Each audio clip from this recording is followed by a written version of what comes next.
नमस्कार, फाइनेंशियल बकवास में आपका स्वागत है। तो इस वीडियो में हम बात करेंगे कि क्लेम डिसऑनर्ड यानी कि बीमा दावा अस्वीकृत किया जाना। जब भी हम बीमा करवाते हैं, इंश्योरेंस करवाते हैं, तो हम ये सोचते हैं कि हम हमारे परिवार को आर्थिक सुरक्षा दे रहे हैं। लेकिन अगर किसी कारण से आपके बाद अगर परिवार को बीमा नहीं मिला, तो क्यों नहीं मिला आपको तो पता नहीं चलेगा। तो उसके कारण हम आज जानने की कोशिश करते हैं।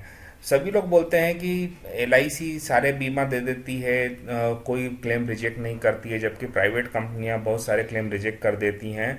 तो मैं आपको बताना चाहूँगा कि एलआईसी भी बहुत सारे बीमे रिजेक्ट करती हैं और प्राइवेट कंपनियां भी रिजेक्ट करती हैं। तो और सबको जो है आईआरडीए जो इनका रेगुलेटर है उनको उसका कारण भी बताना होता है कि क्यों रिजेक्ट किया जा रहा है।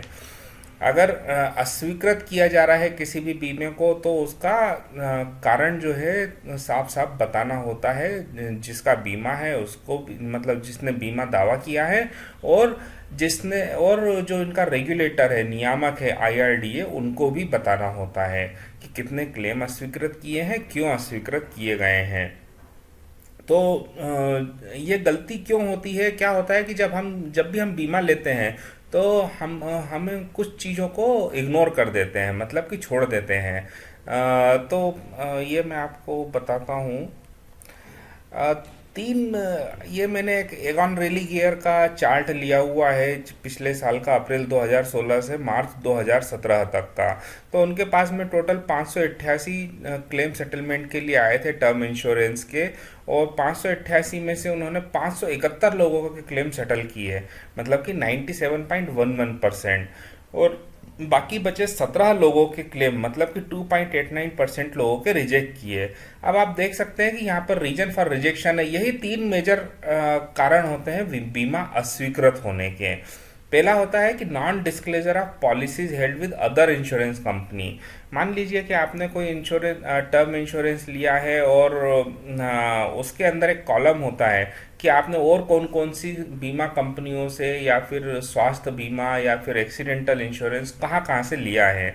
अगर आपने वो नहीं दिया है, तो आप ये 100% चांसेस है कि बीमा जो है आपका वो अस्वीकृत हो जाएगा, वो रिजेक्ट हो जाएगा।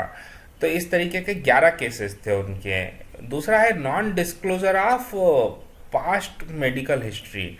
तो अगर मान लीजिए कि डायबिटीज़ है, ब्लड प्रेशर है, या कुछ और बीमारी है जो आपने बीमा करवाते समय बीमा कंपनी को नहीं दी, और जब बीमा कंपनी बीमा दावा पहुंचता है, तब उसके बाद में अपने स्तर पर जांच करवाती है, तो जांच में ये सब सामने आ जाता है। तो वो कई बार आपके हॉस्पिटल के चक्कर लगाती है, आपके जान पहचान वालों के साथ बातें करती है, तो बहुत सारी चीज़ें हैं, क्योंकि उसके साथ में उनका बहुत बड़ा अमाउंट जुड़ा हुआ है। तो इस तरीके के 5 केसेस थे। और तीसरा चीज़ है एज अंडर स्टेटमेंट। तो मतलब क्या हुआ कि आपने की एज जो है अपनी कम बता दी, असल में एज बहुत ज़्यादा है। ठीक है, तो एक कारण यह भी होता है।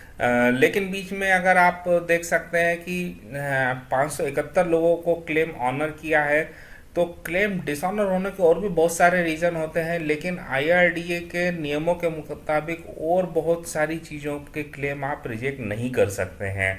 तो अगर आपने टर्म इंश्योरेंस या इंश्योरेंस कोई लिया है, तो आप ध्यान रखें, अगर आपने अभी तक इन तीनों चीज़ों में कुछ गड़बड़ी करी है अभी तक, तो अभी आप अपनी बीमा कंपनी को ईमेल लिखें, या फिर उनको फ़ोन पर बात करें, या उसके एजेंट से मिलें, और अपने इन चीज़ों को तुरंत ही ठीक करवा लें। नहीं तो पूरे चांसेस हैं कि आपके बाद में आपके परिवार को आर्थिक सुरक्षा नहीं मिलने वाली। आप जो बीमा की प्रीमियम दे रहे हैं, वो केवल एक खर्चा है, जिसका कोई कोई भी फ़ायदा नहीं मिलने वाला है।